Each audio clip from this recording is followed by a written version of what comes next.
ओम गुरुर्ब्रह्मा गुरुर्विष्णु गुरुर्देवो महेश्वरः गुरु साक्षात् परब्रह्म तस्मै श्री गुरवे नमः। ओम निधे सर्वविद्यानां विषजे भवरोगिणां गुरुवे सर्वलोकानां दक्षिणामूर्तये नमो नमः। आरूढ़ ज्योति जगज्योति निरंजन प्रणव स्वरूपమైన సద్గురు జగద్గురు సిద్ధార్థ స్వామి పాదపద్మములని నమస్కరించి శ్రోత్రియ బ్రహ్మనిష్ట సద్గురు భీమాశంకర స్వామి పాదపద్మములని శిరసాష్టాంగ నమస్కరించి తత్స్వరూపమైన భగవతాన్ సరస్వతి మహాస్వామీజీకి అభివందించి పరమాత్మ స్వరూపులారా, ఈనాడు ఏమంటే భజ గోవిందముల 30వ శ్లోకము 30 శ్లోకము భగవన్ శంకరాచార్య ఏమంటున్నాడప్పంటే ఈ అంతరంగ విషయంలో చెప్పినాడు. ఇప్పుడైతే ఇది పూర సూక్ష్మమైంది, ఇది అంతరంగంలా ఉన్న విషయం. ఏమంటున్నాడు స్వామి అంటే ప్రాణయామ ప్రత్యారం నిత్య అనిత్య వివేక విచారం జప సమేత సమాధి విధానం కురువధానం మాధవదానం భజ గోవిందం గోవిందం భజ మూఢమతే తే మురుకుడా. ఇప్పుడు స్వామి ఏమంటాడంటే బహిరంగంలా విషయాలు చెప్తి, ఇప్పుడు అంతరంగ విషయాలు చెప్తుండ. బహిరంగంలో ఏం కర్మకాండం నేను బోధిస్తే ఏమని చెప్పే స్వామి 5 విషయాలు చెప్పినాడు. గీతాధ్యయనం చెయ్యి, ఎవరిది నారాయణని పూజ చెయ్యి, సత్సంగత్వం చెయ్యి, దానమియ్యి, ధనముని కోరకు, ధనము నుంచి నీకేమీ అర్థ మనర్థ అన్నాడు. అర్థం అనర్థ, అర్థం అనర్థం చేస్తుంది, ధన ఉపార్జన చేసేది ఆకాంక్షని త్యాగించు అని ఇవి బహిరంగ విషయాలు. ఈ గీత అధ్యయనం కానీ, భగవంతుని పూజ కానీ, నారాయణ పూజ కానీ, సత్సంగత్వం కానీ, దానం కానీ, మళ్ళీ ధనం నియమపంటే త్యాగించనేటివి ఇవన్నీ వేదాంతంలో బహిరంగ సాధనలు. ఇవి వేదాంతము త్యాగం పుట్టనీకే చెప్పిన విషయాలు బహిరంగ సాధనలు. ఇప్పుడు అంతరంగ సాధన చెప్తున్నాడు, యోగ సాధనము. అంతరంగ సాధనము యోగం నేనికి చెప్తున్నాడప్ప అంటే ప్రాణయామ ప్రత్యారం. యోగం ఏమిటిది? అష్టాంగము. పాతాంజలి రాసిన యోగము ఏనికి రాసిన పాతాంజలి అంటే యోగం ఏనికి పుట్టే, ఏనికి వచ్చే 2 ఉండే వేదంలోన కర్మకాండము జ్ఞానకాండము. ఉపాసనాకాండం ఏనికంటే మనకి ఎట్లా స్థూల సూక్ష్మ అనేటి 2 శరీరాలు ఉండే కదా, 3 స్థూల సూక్ష్మ కారణమని. అట్లనే స్థూల శరీరంకి కర్మకాండము, జ్ఞానము కారణ శరీరంకి, సూక్ష్మ శరీరంకి ఏమంటే యోగము. సూక్ష్మ శరీరం ఏమిటంటే వాసనగ్రస్తం అయ్యేది. సూక్ష్మ శరీరంలోనే మనసు, బుద్ధి, చిత్తం, అహంకారం, అంతఃకరణలు ఉన్నాయి. అవే అంతఃకరణలు ఏమంటే బహిర్ముఖం అంతర్ముఖం అయ్యి ఈ ఇంద్రియాలని, కర్మేంద్రియాలు, జ్ఞానేంద్రియాలను ఓడుకొని భోగంలోన పడతాయి. అవే ఇంద్రియాలు బయటికి వచ్చే, మనసుగిన బయటికి వచ్చే ఇంద్రియాలను పట్టుకునే, లోన ఉన్న మనసు బయటికి వచ్చి జ్ఞానేంద్రియాలని, కర్మేంద్రియాలను పట్టుకొని ఒక విషయంను చూసి దానిలోన ప్రవేశమైతే దాని పేరు భోగము. అదే మనసు విషయం నుంచి, ఇంద్రియాల నుండి పట్టుకొని లోనికి ప్రవేశమాయా, మనసు హృదయంలోకి వాయా, మనోబుద్ధి చిత్త అహంకారము ఒక లయమాయ హృదయం లోపట అంటే దానికి పేరు ధ్యానము, యోగము. మనసు అంతఃకరణంలో ప్రవేశమైనప్పంటే దాని పేరు యోగము, ధ్యానము. మనసు బహిరంగంకి ప్రవేశమైనంటే దాని పేరు భోగము అని. ఇది ఏం చెప్తుండే మనసుని ఎట్లా పట్టుకునాలి. ఎందుకంటే ఈ శరీరం నుంచి చేసే క్రియలు కనిపిస్తాయి. గీతాధ్యయనం, గీత నీవు పాఠం చేస్తేవి, శ్లోకాలను అంటివి అర్థం చెప్తేవి, భగవంతుని పూజ చేస్తేవి, సత్సంగతం చేస్తేవి, దానం ఇస్తేవి, ధనం నిడిచిపెడితేవి. ఇవన్నీ బహిరంగ సాధనలు వేదాంతంలో. ఇవి బేకు, ఏనికి బేకు? తపో యజ్ఞ దానాది ఆ శుద్ధ బుద్ధి. తపస్సు, యజ్ఞము, దానము ఇవన్నీ చేస్తే మనసు, బుద్ధి శుద్ధి అవుతుంది. ఆ శుద్ధ బుద్ధి ఏం చేస్తుందంటే జ్ఞానానికి అధికారం అవుతుంది. జ్ఞానం ఏమైతే ఆత్మజ్ఞానం ఉండదో పొందనీకి అధికారి అవుతాడు. ఆ అధికారి అవన్నప్పుడే మనసు కూడా, చిత్తం కూడా శుద్ధం ఉండాలి. చిత్తశుద్ధి ఉండాలి. చిత్తశుద్ధి లేకపోతే బుద్ధి మనసు చంచలమవుతుంది, ఆవేగం పుడుతుంది, క్రోధం పుడుతుంది, భావం పుడుతుంది, ఇంకా బయటికి కురుకుతుంది, అది చేరాని పనులు చేస్తుంది. దానికే ఎట్లా 3 శరీరాలు ఉండవు, స్థూల శరీరము, సూక్ష్మ శరీరము, కారణ శరీరము. స్థూల శరీరంకి ఏమప్పంటే కర్మకాండంని బోధించను, సూక్ష్మ శరీరంకి ఏమప్పంటే ప్రాణము మనసు బుద్ధి ఆడున్నది అంతఃకరణలని నిగ్రహ చేయనీకే సూక్ష్మ శరీరంలో ఉన్నాయి. ఆ సూక్ష్మ శరీరంని శుద్ధి చేయనీకేమంటే యోగము, ధ్యానము, ప్రాణాయామం. కారణ శరీరంలో ఏముండదు, అజ్ఞానం ఉండదు. లింగదేయవ భంగమాడిద మంగళాత్మకి పావనాత్మని. తో లింగదేయం అనేది ఏముండదు. లింగదేయం అంటే యాదానికంటారనే కారణం అదే. ఏమిటిది జన్మంకి కారణం ఎవరు? స్థూల శరీరము సూక్ష్మ శరీరం కాదు, కారణ శరీరం. దాని పేరే కారణం. జన్మంకి కారణం ఏమిటంటే అజ్ఞానం. ఆ అజ్ఞానం ఏడ ఉండదంటే ఏడ ఉండదు స్థూల సూక్ష్మ కారణ శరీరంలా. కారణ శరీరం ఏడ దగ్గర భంగమైతే లేదు. కారణ శరీరం పేరు లింగదేయం, ఆది భంగమావలే. యాడి దగ్గర బీజము 2, ఇప్పుడు ఒక బీజం ఉండదు, దానిలోకి మొలక పుడుతుంది. ఆ మొలక కనిపిస్తుంది, ఏమాట బీజంలో లేదు. 2 దళాలు ఏముండే కదా, ఇది స్థూల ఇది సూక్ష్మ. నడమంతలు వచ్చేది కారణ శరీరం, పుట్టనికి కారణం అది. ఈ 2 దాన్ని పుట్టిస్తాయి. ఈ 2 అది ఎప్పుడైతే ఇంగ్లంలో నువ్వు పెంచి మీద ఏంపినావో ధాన్యంని బీజంలని అవి ఫలం ఇయ్యేవి. ఎనికి అవి కారణ శరీరమే కాలిపోయాయి కదా.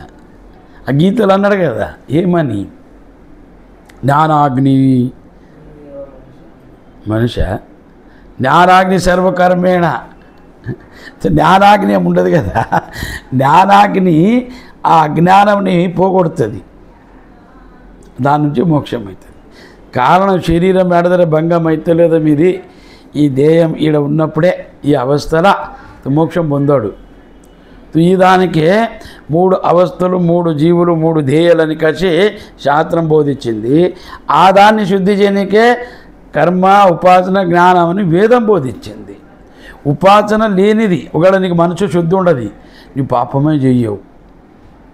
ఎవరు ఏమన్నా నువ్వేం చేసేలేవు, నీ మనసుకు సాక్షి ఉండదు. ఏ ఉపాసన జరుగుతలేదు అక్కడ, ఏం చేసేలేదు. ఆ దానికి ఈడేం చెప్తున్నాడు భగవంతుడు. ఇప్పుడు శంకరాచార్య బహిరంగ విషయాలు చెప్తీరా ఇంటిని మీరు ఏమని, గీతాధ్యయనం చెయ్యి, భగవంతుని పూజ చెయ్యి, సత్సంగం చేయి, దానం చేయి, ధనోపర్జనం చేయకు, అది నీకు హాని ఇస్తుంది, బాధ ఇస్తుంది, కష్టం ఇస్తుంది, ఆ దానిలోనే ఉన్నంత దోషం ఇంక ఆ దానిలో లేదు అని నిన్న చెప్పా. ఇప్పుడు ఏమంటాడు, ప్రాణాయామ ప్రత్యాహారం. ఇది చెప్పే విషయం ఏమంటే శంకరాచార్య షార్ట్కట్, ధ్యానం కూడా షార్ట్కట్ చెప్తున్నాడు. మళ్ళా సూక్ష్మం అతని ధ్యానము సాధనజన్యమైంది. అతను చెప్పినలాగా చేస్తే సిద్ధి తప్పకవుతుంది అని. ఎందుకంటే అతని ఈ కర్మేంద్రియాలని ఇవి ఉండే కదా అడ్డమున్న అన్నీ తీసేసినాడు అతను. ఇప్పుడు పాతాంజలి ఏం చెప్పినప్పంటే, పాతాంజలి యోగం నేను కొట్టించంటే మనస్సు విక్షిప్తమైనప్పుడు, చిత్తం చెంచలైనప్పుడు అప్పుడు ధ్యానం అయితే లేదు, జ్ఞానం అయితే లేదు. జ్ఞానం అయ్యేది దేనికి అంత కారణం కదా, ఆ జీవునికి కదా, ఆ మనసుకు కదా. అప్పుడు మనసు బుద్ధి చంచలం ఉన్నప్పుడు చిత్తం చంచలమైతే మనసు బుద్ధి కూడా చంచలమవుతుంది. జ్ఞానం కలగదని అతను ఏం చేస్తే యామ నియమ ఆసన ప్రాణాయామ ప్రత్యాహార ధ్యాన ధారణ సమాధి అని అతను ఏం చేసినాడు, 8 అంగాలు చేసినాడు. 8 అంగాలు, 8 భాగాలు, 8 విభాగాల నుంచి ఆ జ్ఞానంని పొందొచ్చు. ఏమిటిది? సమాధిని, మోక్షంని పొందొచ్చు. కేవలం కైవల్యం అని అతను కూడా యోగ సూత్రంలా, పాతాంజలి యోగ సూత్రంలా పైలే ఏం చెప్తాడో, అతహ ఏమంటాడు, యోగానుశాసనం. అతహ అంటే ఇప్పుడు నేను చెప్తుంటా, ఇప్పుడే ఇట్లా శాస్త్రాలు ఆడ రాసలేరు ఇప్పుడే అని. అతాతో బ్రహ్మ జిజ్ఞాస, అతాతు యోగ జిజ్ఞాస, అతాతు ధర్మ జిజ్ఞాస. ఇవన్నీ బ్రహ్మసూత్రం ప్రారంభమేది అతాతో బ్రహ్మ జిజ్ఞాస. నా భక్తి సూత్రం ప్రారంభం అతాతో భక్తి జిజ్ఞాస. యోగ సూత్రం అతాతో యోగానుశాసనం అని. ఇట్ల గ్రంథాలు ఆడ రాసలేరు. యా సాంప్రదాయంలో యా ధర్మంలో లేవు. తో అది ఏనికి రాసినారు అట్లా అంటే అతహ అనే శబ్దం అతాతో 2 మాటలు అన్నాడు. ఇప్పుడు నీకు చెప్తుంటే ఇప్పుడు చేస్తావా, ఇప్పుడు అయిందే అంటే బయలుదేరంతా ఇడిచిపెట్టింది లెక్క. ఇప్పుడు చంచలమ్మ ఉండేది, ఇప్పుడు చేయి. అతాతో అనే శబ్దం అర్థం ఏంటంటే ఇప్పుడు నుంచి ఇప్పుడు ప్రారంభం చేయి, నిన్నటి పోని ఇక ముంగల్ది తెలియదు. అదానికి నేను చెప్పే తాత్పర్యం ఏమంటే ఎంత సూక్ష్మముడు శంకరాచార్య జ్ఞానం. అతని యామ నియమ ఆసనం చెప్పలేడు, యామ నియమ ఆసనం లేదు. ప్రాణాయామం మన లోన అంతరంగంలో చేసేది ప్రాణాయామ ప్రత్యాహార, అది ఇడిచి సీదా సమాధికి పోయినాడు. అతను చెప్పేది ఎట్లున్నా చూడు, ప్రాణాయామ ప్రత్యాహారం నిత్యానిత్య వివేక విచారం అన్నాడు. ప్రాణాయామం చెయ్యి, ప్రాణాయామం యాదానికి అనాలంటే ఈ దేహంలోన ప్రాణమే ముఖ్యమైనది, ప్రాణమే క్రియారూపమైంది, ప్రాణమే జీవస్వరూపం. పుట్టినప్పుడు సత్యుడి దగ్గర ఈ శరీరం ఆడిపించేది ఎవరంటే ప్రాణమే. ప్రాణం యాడ్ నుంచి వస్తుందంటే 5 ఉన్నాయి ప్రాణం, 5 విభాగాలైనవి ప్రాణంవి. 5 విభాగాలు ప్రాణ, అపాన, వ్యాన, సమాన, ఉదాన అని కాసి ఇవి 5. ప్రాణం ఏమిటిది? ప్రాణం అంటే ఆక్సిజన్. నువ్వేమి పీలుస్తావో ఇడుస్తావో తీసుకుంటావో హృదయం నుంచి బయటికి 12 అంగుళం బయటికి వస్తుంది ప్రాణం. మళ్ళా అది ప్రాణము లోన్ నుండి బయటికి వచ్చే ఇది ప్రాణము, ఇది పాయ. బయటికి వెళ్ళిపోయిందంటే పాయ, ఇది ఒక క్షణం ఆయుష్యం బాయ్. ఆ శరీరము బతకాలని మళ్ళీ తీసుకుంటుంది, అది పీలుస్తుంది, అది ఇది ఇడుస్తుంది లోనిది, అది తీసుకుంటుంది. లోన ఉన్న చెడ్డవన్నీ డయాక్సైడ్ని ఇడిచేది, అది తీసుకుంటుంది, ఇది ఇడుస్తుంది. ప్రాణం అంటే ఇడిపిస్తుంది, మళ్ళా అది బేక్ అనిపించేది అపానం. ఇది లోనికి వెళ్ళి తీసుకొని పోయి బయటికి వేస్తుంది, బయటిది తెచ్చి లోనికి వేస్తుంది, దాని పేరు అపాన. ప్రాణ అపాన, ప్రాణ అపానమే ఇవి 2 నడుతాయి సమానంగా. 12 అంగులు బయటకు వస్తుంది, అది లోనికి వెళ్ళి ఇది 12 అంగులు లోనికి వస్తుంది. దీంట్లో సమానంగా ఈడా పింగళ రూపంగా నడిచేడు దాన్ని ప్రాణాయామ అన్నాడు. ఇది ప్రాణాయామం ఏమంటే హృదయం నుంచి ఇంకా ఎక్కని ప్రాణాయామం చేస్తే సాధన చేస్తే నాభి నుంచి ఇంకా ఎక్క సాధన చేస్తే జననేంద్రియం బుద్ధద్వారం నుంచి ప్రాణాయామం రావాలి, అప్పుడు అది ఊర్ధ్వాగమనం అవుతుంది. ఇప్పుడు ఉండదు మన విషయం ఏం ప్రాణాయామం. ప్రాణాయామం ఏం చేయాలంటే ఆయుష వృద్ధి, మనశుద్ధి, బుద్ధి నిగ్రహ, మనసు స్థిరమవుతుంది. ప్రాణం నుంచి మనసు పట్టుకునొచ్చు, మనసు నుంచి కూడా ప్రాణం పట్టుకునొచ్చు. కానీ ప్రాణం క్రియారూపమైంది, మనసు భావరూపమైంది, అది కనిపించేది కేవలం ఏపటి గోచరమవుతుంది. ఈ ప్రాణము నీకు తెలుసుకునొచ్చు, నువ్వు గోచరమవుతుంది, కనిపిస్తుంది. దాన్ని నువ్వు ఎట్లా చేయాలంటే ప్రాణాయామకి ప్రక్రియలు ఉన్నాయి. ఇక మన మంది ఏమంటే జ్ఞానం వినేటోడు ప్రాణాయామము ధ్యానము పట్టించుకున్నాడు. శంకరాచార్య భక్తి చేసిలేడు, ఈమె యోగం చేసలేడు, ఈమె ఇంత పెద్ద గురువు అయినాడు. భక్తి చేసినాడు, యోగంని చేసినాడు, దాన్ని పూర్ణం రూపంగా సిద్ధి చేసుకొని వేదాంతంని బోధించినాడు అతను. దాన్ని చేయకుండా అతని మనసు నిగ్రహ, ఆయుష వృద్ధి, మళ్ళీ అతనికి స్మరణ శక్తి, అంత ధైర్యము, అంత స్ఫూర్తి నుంచి వస్తుండే. అవి కూడా చేసినాడు అతన్ని. ఇంకా అతను చేసిన సాధనలు ఏముండే కదా, స్పష్టమైనవి, శుద్ధమైనవి, సంక్షిప్తమైనవి. వేరే వాడు రాసిన యోగ సాధనలన్నీ పనికిరావు, ఎవడు చేయడు. ఇప్పుడు ఎన్ని మంది ఓది చెప్తారు, అన్నీ ఒక చెప్పేటోడు చేసినోడు కాదోడు, చూసినోడు కాదు. ఎందుకంటే యోగం చేసినోడు గ్రంథాలు వేరే ఉన్నాయి, యోగం ఎవరు చేసిన అనుభవ శాస్త్రాలే అలాగే ఉన్నాయి. ఇప్పుడు వీళ్ళు ఏం చేసినారప్పంటే ఇప్పుడున్న గురువులు వాడు రాసినవే రాసి చంపుతున్నారు. ఇంతే. ప్రాణాయామం అనేది 5. ఒకటి ప్రాణ అపానము, ఇది ప్రాణంని బయటికి దొబ్బేది, శ్వాసంని లోనికి తీసుకునేది, ఇది బయటికి వచ్చేది ప్రాణ, లోనికి పోయేది అపాన. మళ్ళీ నాభి లోపల ఉండి సమానం రక్తంని అన్ని శరీరంకి ముట్టించేది సమాన వాయు. ఇంకా వ్యానం ఏమిటప్పంటే ఈడ ఉండేది ఇది చేస్తుంది. ఇది మీ ఉదాహరణ ఏం చేస్తుంది అంటే ఊర్ధ్వాగమనం చేస్తుంది. ఇది పంచప్రాణాలు. మళ్ళీ ఉపప్రాణాలు ఉన్నాయి. ఇప్పుడు ఆ ఉపప్రాణాల విషయాలు బేకలేదు. ఇక్కడ ప్రాణాయామము. ప్రాణాయామం ఈ క్రియ కూడా అంతరంగ క్రియమని ప్రత్యాహారము అన్నాడు. ప్రత్యాహారం అని ఏ దానికనాలంటే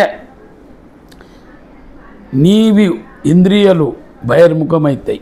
ఒక విషయంని చూసి, ఒక దృశ్యంని చూసి జ్ఞానేంద్రియాలు, కర్మేంద్రియాలు, అంతఃకరణం ఏమో మనసు బుద్ధి చిత్తమో దానిలోన ప్రవేశమవుతుంది. ఆ దృశ్యంని చూసిన వల్ల ఆ ఇంద్రియాలకి వెళ్ళిపోయిన చైతన్యంని మళ్ళీ తీసుకొని వచ్చి నీలోన నిలబెట్టుకునేది. ఇంద్రియాలకి వెళ్ళిపోయిన దాన్ని, ఆ భావముని మళ్ళీ వెనక్కి తీసుకొచ్చి నీ స్థానంలో నీ మనసులా నిలబెట్టుకునే దాన్ని ప్రత్యాహార అని పేరు. ప్రత్యాహారం అంటే స్పష్టం చెప్తా. నసుకులో పని చేయనికే పోయినాడు మనిషి ఇల్లిడిచి, అక్కడగా పని చేసినాడు, తిన్నాడు, ఆడినాడు, పాడినాడు, మాప్సరావు ఇంటికి వస్తాడు కదా. అట్లా అన్నీ చేసి మళ్ళీ నీ ఇంటికి నీ తీసుకొచ్చాడు దాన్ని ప్రత్యాహారం. పోయినావు తిరిగి తీసుకొని వచ్చిన దాని పేరు ప్రత్యాహారం. నీ మూల స్వరూపమేమి, నీ మనసు ఏమి, నీ చిత్తమేమి, నీ భావమేమి ఉండేదాన్ని ప్రత్యాహారం అంటే ఇంద్రియాలు బహిర్ముఖమైన దాన్ని మళ్ళా ఆ దృశ్యంని, ఆ భావంని ఇడిపించుకొని నీలోనని పెట్టుకునే దాన్ని ప్రత్యాహారం. ఇప్పుడు ఇది చూసిన దృశ్యంని కల్మషమవుతుంది మనసు, ఆవన్లాక మళ్ళీ తీసుకొని వచ్చాడు, దాని పేరు ప్రత్యాహారం. ఇడ ప్రాణాయామ ప్రత్యాహారం అన్నాడు, ధ్యానధారణ అనలేడు. ఇదేమన్నాడంటే నిత్య అనిత్య వివేక విచారం. ప్రాణాయామం దేనికి చేయాలంటే నీ శరీర శుద్ధికి, నీ మనసు శుద్ధి, మళ్ళీ ప్రాణశుద్ధి అయితే మనసు ఏమొప్పంటే స్థిరం ఉంటుంది, బుద్ధి స్థిరమైతే స్మరణశక్తి, ఆయుష వృద్ధి, ఇంకా నువ్వు అభ్యాసం చేయడానికి కుక్కుంటావు. ప్రత్యాహారం నీ స్వరూపం తెలుసుకునేది మూలమైన మాట. అంటే నీ స్వరూపం తెలుసుకునేదని ప్రత్యాహారం. నిత్యానిత్య వివేక విచారం. ఇది నిత్యం, ఇది అనిత్యం అనేది తెలుసుకో, విచారం చేయి. ఏమిటిది? ఇది నిత్యమా, ఇది అనిత్యమా? నిత్యానిత్య వివేక. ఇది శాశ్వతమా, అశాశ్వతమా? ఇది మీ శుద్ధమా, బుద్ధమా? ఇది ఏమిటిది అనే అంతరంగ సాధనలు ఇవి. ఏమిటిది? నిత్యానిత్య వివేకము. నిత్య వస్తువు ఏమిటిది? ఆత్మ. అనిత్య వస్తువు ఏమిటిది? శరీరము. నిత్య వస్తువు చైతన్యము, అనిత్య జడము. ఇది వివేకం చేయి. వివేకం అంటే పూర్ణ రూపంగా ఆలోచించి బుద్ధి నుంచి ఇది తీసిపడై, ఏమిటిది?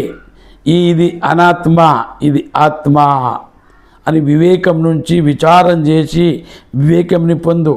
విచారం అంటే చేసేది, వివేకం అంటే పొందేది. నిర్ణయం అయిన దానికి వివేకం అంటారు.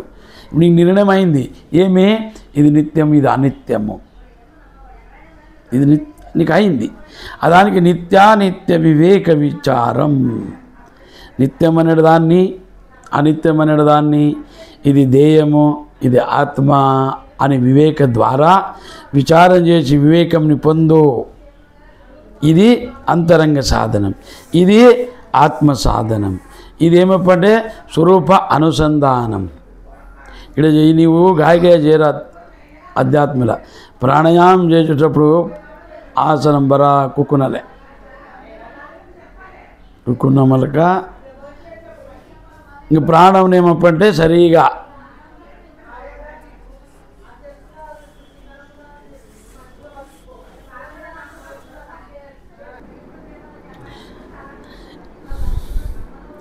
నిత్యానిత్య వివేక విచారం అని ఎందుకన్నాడపంటే ప్రాణాయామం ప్రత్యాహారం కేవల సూక్ష్మ శరీరము, మనసు శుద్ధి, బుద్ధి శుద్ధి, ప్రాణము శుద్ధి అవనికి చెప్పినాడు.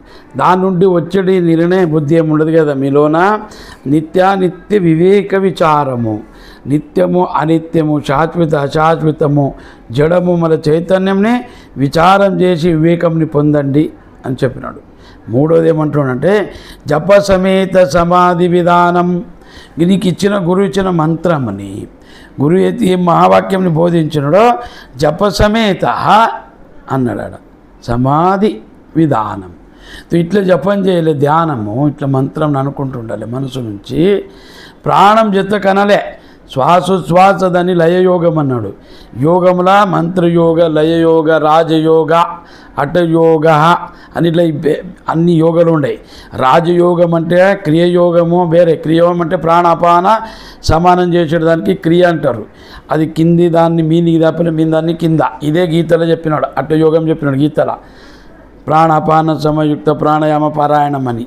సరే, అది క్రియయోగము. దాన్ని నేర్చుకొని మీకు ప్రాణాయామం చేస్తా కింద ఉన్న దాన్ని మీనికి ఎక్కేలే, అది కుండలిని జాగృతి, అది క్రియయోగం.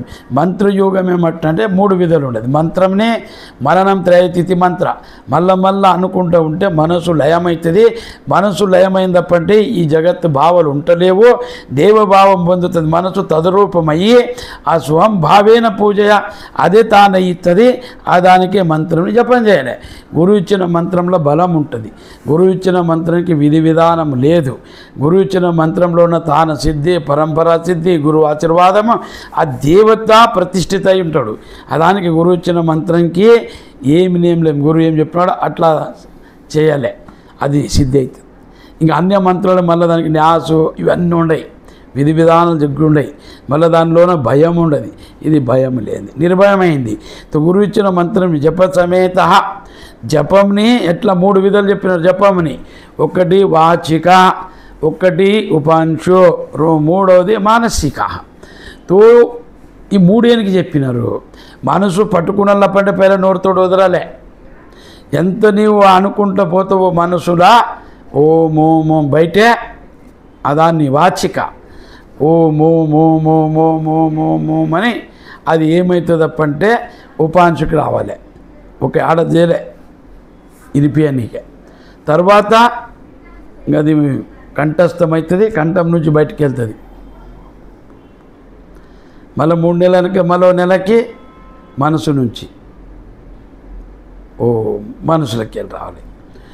ఇది వాచిక జపం కింద ఉపాంశ ఫలం ఎక్క, ఉపాంశ కింద మానసిక జపం ఎక్క. మనసులో ఎప్పుడు నీకు జపం ప్రారంభమవుతుంది, నీవు అనందే అనాలే. కబీర్ ఏమన్నాడు, మేరా జాప్ కరే రామ్, మే బయట రామ్ అన్నాడు. హనుమంతదేవుడు అతను రోమ రామనామంని పట్టించినాయి. అతను 24 గంటలు ఈ శ్వాసం జతకి మంత్రం అంటుండే, రామ్ రామ్ రామ్. అది పండినప్పుడు అది ఏం చేస్తున్నది, స్థూలం నుండి సూక్ష్మంకు ఈ కారణం కొత్తది. అప్పుడు ఆ దేయం తానైపోతుంది, మంత్రమయమైతుంది. దేయం కింద మంత్రమయమైతే ఆ దేయంకి ఎవరే దుష్టులు తగిలితే శుద్ధులు అవుతారు, బుద్ధులు అవుతారు. ఆ దేయం ఎవరినైతే ముడుతుందో రాయిని మనిషి అవుతాడు. ఆ దేయం ఎవరికి స్పర్శం చేస్తుందో భూత ప్రేతలు వెళ్ళిపోతాయి.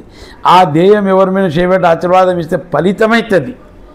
దానికే మంత్రంని అనుకుంటుండాలి. ఇప్పుడు హరిరామార్కృష్ణ ఎట్లా చేస్తారు, వదులుకుంటా. అట్లా ముందేమప్పంటే వాచిక జపం, రెండవది ఉపాంశు జపం, మూడవది మానసిక జపం. మానసిక జపం ఎప్పుడు నీకు అవుతుంది, పూర్ణ మాటలాడుతా చూస్తూ కూడా శ్వాసోచ్ఛ్వాసంలో నడిచేడు దాన్ని లయయోగం అన్నారు. మంత్రం ఆ శ్వాసంలోనే ప్రవేశం అవ్వలే, శ్వాసం జతకు మంత్రం రావలే పోవలే. ఇది శుద్ధ బుద్ధ మన శీఘ్రం ఫలమిచ్చేది సాధన ఏమిటంటే లయయోగము. అది దానికి స్వామి ఏమంటాడు, జపే సమేత సమాధి విధానం. సమాధి ప్రాప్తి కావాలి. సమాధి అంటే ఈ బుద్ధి సమత్వ భావంలో చూడాలి,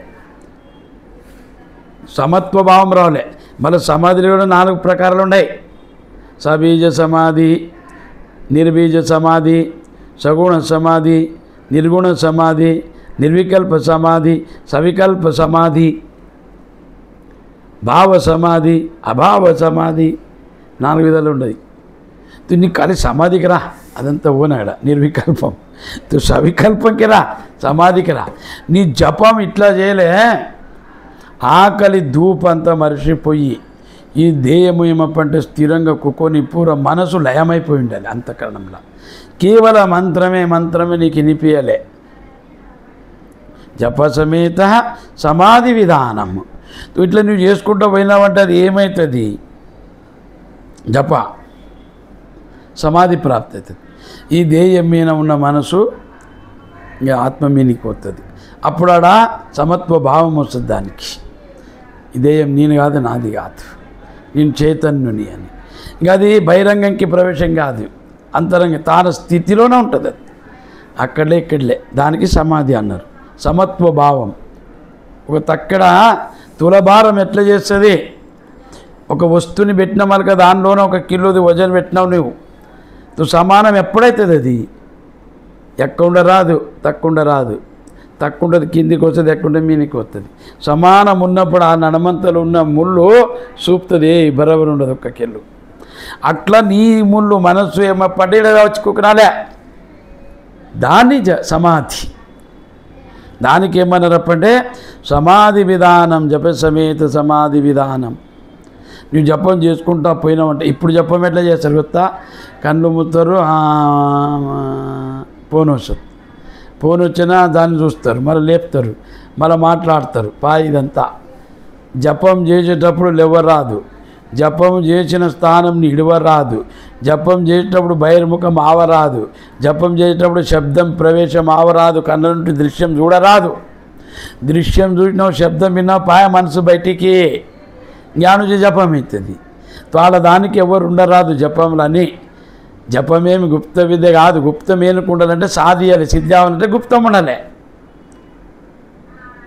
ఏ విషయం జగత్తులో గుప్తం పెట్టడానికి రాదు, అన్నీ తెరిచిపెట్టింది ఉండదు. నీవెంత దాపెట్టనీకే. కానీ ఏనికి సాధించడంత పొద్దు అదాన్ని నువ్వు పట్టుకునికే ఏకాంతం ఉండదు, ఎవరు ఉండరాదు. ధ్యానము చేసేటప్పుడు ఒక్కడేనుకుండాలంటే 2 గిన ఉంటాడు పాడనుకో, ఇప్పుడు అన్నాడు చేయి నేను పక్కలోడు. ధ్యానం కాదు, ఎనుకోడికి ఇష్టమే లేకుంటుంది. ఆడ ఉక్కు నమ్మలక అది శుద్ధి అయింది ఉంటేనే నడుస్తుంది.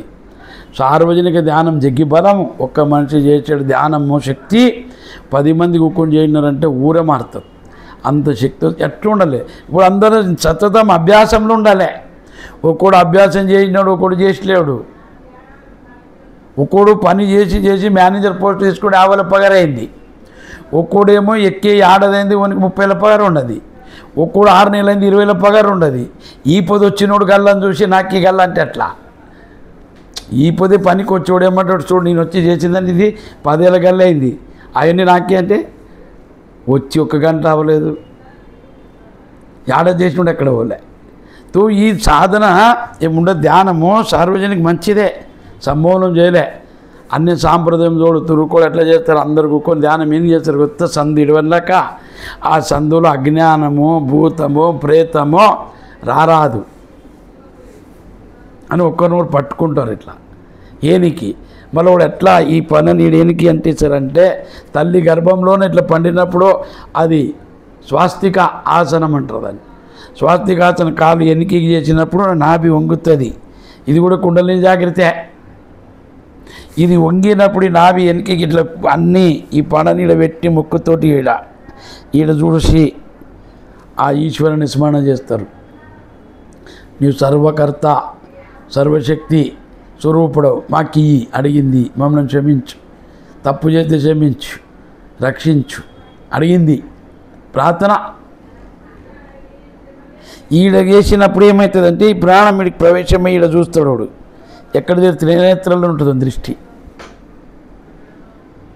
ఈడు వంగినప్పుడు నాభి వెనక్కి అవుతుంది, మళ్ళా లేస్తాడు. ఆ ఆసనం ఒకటి, అది యోగంది. అట్లా ధ్యానం సార్వజనిక ధ్యానంలో జిగి బలం. కానీ అందరు చేసిండలే. ఈడట్లా లేదు. ఒకడు 6 చేస్తాడు, 3, ఒకడు 4, ఒకడు 5. సనాతనంలో ఒకరోజు పేగడేటప్పుడు అంటారంట, ఒకడు బయటకు వచ్చినప్పుడు అంటాడంట, ఒకడు దీపం వేసినప్పుడు అంటాడు, ఒకడు అననే అన్నారంట. ఈ సనాతనుల పద్ధతి ఇందులోది. సర్వముండలేదు దేవుడు అంటేనే సిద్ధి అయిందా నీకు? సిద్ధి అయితే నీవు అనకు, అతనే అంటాడు. నీవేం పలుకుతావు? అతనే పలుకుతాడు నీలోన. కానీ అంత ఆవాలని స్వామి ఏమంటాడంట శంకరాచార్య, జప సమేత సమాధి విధానం.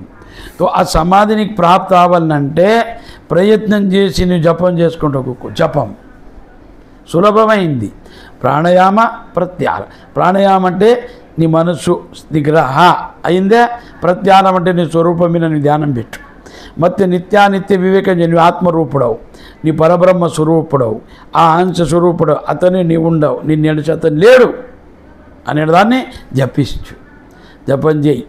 జపం చేస్తా చేస్తా సమాధి విధానం, సమాధి పొందుతావు. కురువదానం మాధవదానం అన్నాడు. నువ్వు చేసిన ప్రయత్నం నుంచి సమాధిని అభ్యాసం చేయి. అభ్యాసం మనసుని పెట్టి అది పోయినలాక తీసుకురా మళ్ళా చేయి. యత్నపూర్వకం నీ చేయి. బహు ప్రయత్నం తోటి చేయి.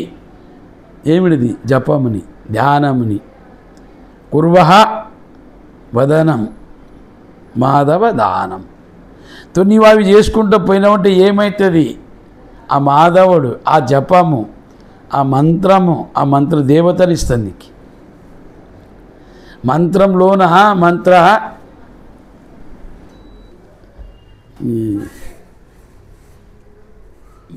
ఏం చెప్తుండేనప్ప, మంత్రాధీనంచ దేవత. దేవతలు మంత్రాధీనం ఉండదు. మంత్రం ఎవరు? గురువాధీనం, బ్రాహ్మణాధీనం ఉండదు. గురువు మంత్రం ఇచ్చిన మళ్ళీ నీవు గురువు ఆశీర్వాదం కృపాని నీ ధ్యానం చేసినవా, సమాధి పొందినవా. సమాధి పొందినవంటే ఆ అవస్థ నీకు ప్రాప్తి అవుతుంది. ప్రయత్నం చేసి, బహు ప్రయత్నం చేసి, సామాన్యమైనది కాదు, బహు ప్రయత్నము. కురువదానం మాధవదానం అవి చేసుకుంటా పోయినావంటే బహు ప్రయత్నం చేసి యత్నపూర్వకంగా నీ మనసుని నిగ్రహ చేసి మళ్ళా ధ్యానము జపం చేసినలాకైతే సమాధి ప్రాప్తి అవుతుంది. ఆ సమాధిలో నీ స్వరూప స్థితి పొందుతావు నువ్వు. ఆ స్వరూప మాధవ దానం. ఈ మంత్రం ఏం చేస్తుంది? ఆ దేవతని నీకు ఇస్తుంది. దేవత స్వరూపంని పొందుతావు నువ్వు. మంత్రాధీనంచ దేవత. మంత్రం గురువు ఆధీనంచ. ఎవరు? మంత్రం ఎవరాధీనంలో ఉండదు, గురువు ఆధీనంలో ఉండదు. ఇంకా మంత్రమాధీనంలో దేవతలు ఉండరు. ఆ దానికి మంత్రంని జపం చేసి సమాధిని పొందు. ఆ సమాధిలోన నీకు ఆ మోక్ష ప్రాప్తి అవుతుంది. ఆ స్వహంభావం నుంచి నువ్వు చేసినలాకైతే నీకేమవుతుందప్ప అంటే పూర్వవదానం మాధవదానం. నువ్వు చేసిన దానం, నువ్వు చేసిన యతనం, ప్రయత్నం, తపస్సు, అదంతా ధ్యానం, జపము అవి గురుశైలి. గురుకి ఈడ గురువుని ధ్యానం చేయాలి. ఎందుకంటే మీలోన చూస్తే కదా, ధ్యానంది, జపంది, తపంది ఇచ్చలేదు. ఎనికి జ్ఞాని లేదా? భక్తుడు ఆవడు. భక్తుడు జ్ఞానం అవచ్చు. దానికి భక్తి అయిన మనక జ్ఞానం బోధియాలి. మనది ఎట్లా ఉంటుందంటే డైరెక్ట్ జ్ఞానాన్ని చెప్పిన మనక తోడు మళ్ళీ కిందికి రా అంటే వెనక్కి ఎగుతాడు. కిందికి రా అని శంకరాచార్య ఎవరే పూర్ణం అవ్వాలంటే ఇప్పుడు మెట్లు ఎక్కుకుంటే పోయినారు. మనదేమైంది? డైరెక్ట్ లిప్ ఎక్కిచ్చినాడు గురువు. మెట్లు ఎక్కించలేడు కదా. ఇప్పుడు మెట్లు ఎక్కుకుంటూ పోతే ఎన్ని మెట్లు ఉండవి తెలుస్తుండే. ఒక 5-10 నిమిషాలు అవుతుండే. ఇది మెట్లు ఎక్కడం లేదు. ఈడకుక్కు ఈడ నిలబడాలంటే 2వ మాల 3వ మాలకి చీదవా ఇంటి ముంగల ఇంట్లోకే వా. దానికి ఇట్లా లిఫ్ట్ ఎక్కిన వానికి, జ్ఞానంలో ఉన్నవానికి భక్తి చిన్న కొడుతుంది కాదు. భక్తి గరియసే. భక్తి పెద్దది. భక్తి ఏమప్పంటే నీకు సమర్పణ భావన పుట్టిస్తుంది. జపము తపము ఇవన్నీ మనసు బుద్ధి శుద్ధి చేస్తుంది. నీ మనసు మలినం ఉండదని నీకు తెలిసిన వాళ్ళకి జపాలు తపలు చేయకుంటే అది బహిర్ముఖమయ్యి కామక్రోధములకే పాలవుతుంది. కామక్రోధల అభిముఖమయ్యి చేయరాని పనులు చేసి దాన్ని బాధిస్తుంది. ఆ దాని బాధల ఆ దాని బంధంలో పడిపోతుంది కదా. నీకు బేకో సులభంగా బేకంటే గురువు ఇచ్చిన మంత్రంని 24 గంటలు శ్వాసం జతకే అజపజాపం. అది ఏం అది జపం చేసేది కాదు, ఇనేటిది అది. ఆ సుహం అనేడు దాన్ని వినాలే, నాదానుసంధానం చేయలే. శ్వాసం ఇంత తీవ్రం ఇంత సూక్ష్మం ఉండదంటే నువ్వు చేస్తా పోతూ ఉంటే అప్పుడు అది నీకు ఇక్కడ వినిపిస్తుంది. దాని మీద మీ మనసు లేదు. భోజనము నీళ్ళ మీద, విషయం మీద, పదవి ప్రతిష్ట పనిల మీదనే ఉండదు. శ్వాసమంకే ఆడినావు నువ్వు ఇంతే కదా. లేనే లేదు. అది ఎంత ఊగా మీననే ఆడుతున్నారు మీరు. మీననే లోనికి పోతే కదా దొరికేది. ఇప్పుడు కూడా లోననే ప్రాణాయామం చేయంటే భయం అవుతుంది. దానికి శ్వాసం పట్టుకుంటే చచ్చిపోతానేమనుకుంటాడు. ఎవడు చచ్చలేడు. ధ్యానం యోగం చేసి ఎవడు చచ్చలేడు. అమరైనాడు. భోగం చేసి ఎవ్వరు బతికేలేడు. భోగంలో ప్రాణం ఎంత ఖర్చు చేస్తావో అది మరణమే, శీఘ్ర మరణం వస్తుంది. ఎందుకంటే చేతనం, ఆడ ఉన్న బలము, ఓజస్ అదంతా పోతుంది. ధ్యానం ఉంటే ఎక్కవుతుంది, వృద్ధి అవుతుంది. అది నిండిట్లా రావాలి మీనికి, అట్లా ధ్యానం చేయాలి, నిండాలి. అది దానికి శుద్ధి అవుతుంది. అది ధ్యేయ జపం ఎప్పుడు చేసి ఏమైనా కష్టం వచ్చిన దేవుడా దేవుడా దేవుడా అంటే ఏం అర్థం అది కాదు. నిత్య జపం చేసినోనికి ఇది దైవిక ఆపదలు రావు. భౌతిక ఆపదలు ఇచ్చిన ఎవడే వచ్చి ఏమన్నా రాయి వేస్తానంటే కూడా వేసుకోకో, ఆ రాయి ఏం చెందింది, అది ఓని మీద పడుతుంది. జపం ఎప్పుడు చేయలే, ఈయనకి ఇది సులభమైంది జపం. ప్రాణాయామం నేర్చుకొని, ప్రాణాయామం ఏంటంటే కుక్కుని నేర్చుకున్నాలే, అవి ఎన్నో మాటలు చెప్పినాం చూపినాం కూడా, ఇచ్చేసుకున్నాలే, నేర్చుకున్నాలే. దాన్ని నిత్య చేయలేదు కుక్కొని. నేను ఆడది కోపారు చేసి పనిగలక్కే చేసి పూజని, అది భక్తుడు ఆవడు, అది నిమిత్త కర్మ, అది వాతావరణం చేపిస్తుంది. అందరూ ఏమప్పంటే కలర్ వేసుకున్నావు, నీవు వేసుకున్నావు అంతే, వేయకుండా మూర్ఖుడు అనుకుంటారని అందరు గణపతి పెడుతుంది, నీవు పెడుతుండవు, అది కాదు.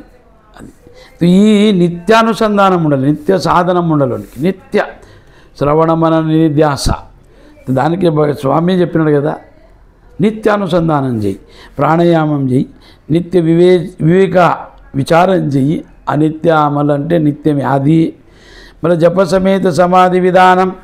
నీవు ఆ జపం చేసుకుంటా పోతే ఒక స్థితి ఇట్లా వస్తుంది, నీవు మర్చిపోతావు. ఆ అవస్థలో గుక్కున మలక ఈ బహిర్ముఖమైన ఇంద్రియాలన్నీ అంతర్ముఖమైపోయిన మలక ఈ బయట ఏం నడిచింది కొత్త. ఆ సమాధిలో కుకుండ మలక ఇక ఆడనికి ఈశ్వర అనుభూతి అవుతుంది, ఆత్మది చైతన్యం, అది నీకు ఆ స్వరూప బోధిస్తుంది, స్వరూప జ్ఞానం అవుతుంది. అదాన్ని పొందుతావు నువ్వు. అదానికే స్వామి ఏమన్నారంటే ప్రాణాయామం ఇతరులాగా చెప్పినాడు, యామ నియమాసన ప్రాణాయామ ప్రత్యార ధ్యాన ధారణ అని. ఇక్కడ ధ్యాన ధారణ మాట్లాడలేడు. ఇక్కడ ప్రాణాయామం చేయి, ప్రత్యారం అంటే నీ స్వరూపం నేను పొందు. ఆ స్వరూపం పొందడానికి ఏం చెయ్యి, నిత్య మళ్ళా అనిత్య వివేక విచారం. ఇది నిత్యం, ఇది అనిత్యం, ఇది శాశ్వతం అశాశ్వతం అని వేదాంతంని శ్రవణమనం చేసి ఆ విచారం నుండి వివేకంని పొందు. మళ్ళీ మనసు సమాధి లేకపోవాలన్నప్పుడే జపం చేయి, సులభమైంది జపము. జప సమేత సమాధి విధానం. జపం చేసుకుంటా పోయినావంటే అదే నీలోనికి తీసుకుపోతుంది. ఆడపోయి నీవు కూకున్నావంటే నీవు చేసినది ఆ మాధవదానం, కురువదానం, మాధవదానం. నీవు చేసిన ప్రయత్నం ఏమిచ్చే అంటే అది ఇచ్చే పరమాత్ముని మాధవదానం అతని పెట్టే.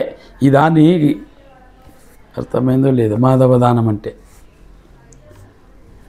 తుకారాం మహారాజ్ ఏమని అడుగుతా, ముఖ్యనాం ఆతి మోక్షం అన్నాడు. గురుకాడికి పోయి దేవుడు ఆడున్నాడని అడగనికి పోయిండనంట. గురువు ఏం చేసినప్పుడు అంటే తాననే దేవుడు చేస్తూలేనంట. దేవ భగవలగేలో దేవ ఓన వయసలు అన్నాడు. దేవిని చూడనని పోతే మా గురువు నన్నే దేవుడు చేస్తూలే కదరా అనంట. ఏమన్నాడు అదానికి ఇతను ఏమంటున్నాడు, కురువదానం మాధవదానం. దేవిని చూడడానికి వస్తే దేవుడైపోతేవి నీవు ఒక్కటి. రెండోది ఏమిటి తప్పంటే ముఖ్యనాం అతి మోక్ష. జపం చేస్తే ఏం ప్రాప్తి అవుతుంది. ఇప్పుడు నువ్వు పోతావు దుకాణంలా ఏమన్నా కొన్నికి పోతావు, రాసిన దుకాణంలా. అక్కడ ఏమని అంటావు, 25 కిలో బియ్యమి, తోడు బియ్యం ఇస్తాడు కదా, నోటు ఏమొచ్చాను బియ్యము, 5 కిలో చక్కెర, 1 కిలో కారమి, 1 లీటర్ నూనె ఇయ్యి. నీవు ఏమి నోటుతోటన్నావు అవి తెచ్చిపెట్టే కదా. ముఖ్యనాం అతి మోక్షం. ఇక్కడ నీవు చక్కెర అన్నావు, ఆడ చక్కెర దొరికే. ఇక్కడ బియ్యం అన్నావు, ఆడ బియ్యం దొరికే. మళ్ళీ ఇక్కడ నీవు నామం అన్నావు కదా, ఆడ దొరికే. ఇలా నీవేమన్నావు సోహం, అదే నేను అన్నావు, అదే నీవు అయితివి. ఇదాని అర్థం, సూక్ష్మార్థం ఇది. జప సమేత సమాధి విధానం, అది నీకు విధానం నుండి వస్తుంది. అదానికే ప్రాణాయామము చెయ్యలే, అది నేర్చుకునాలే. తినడానికి ముందు చెయ్యలే, చేసిన ఒక అర్ధగంటకు తినాలి. ఇలా సాయంత్రం దాన్ని చేస్తూ పోతే ఈ శరీరం ఎట్లున్నది అట్లే ఉంటుంది. లాభం అవ్వచ్చు, స్వల్ప కావచ్చు.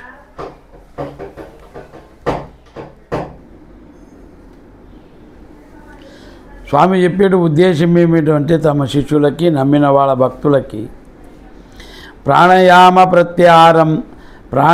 ప్రత్యాహారం నిత్య అనిత్య వివేక విచారం జపసమేత సమాధి విధానం కురువదానం మాధవదానం భజ గోవిందం భజ గోవిందం గోవిందం భజ మూఢమతే.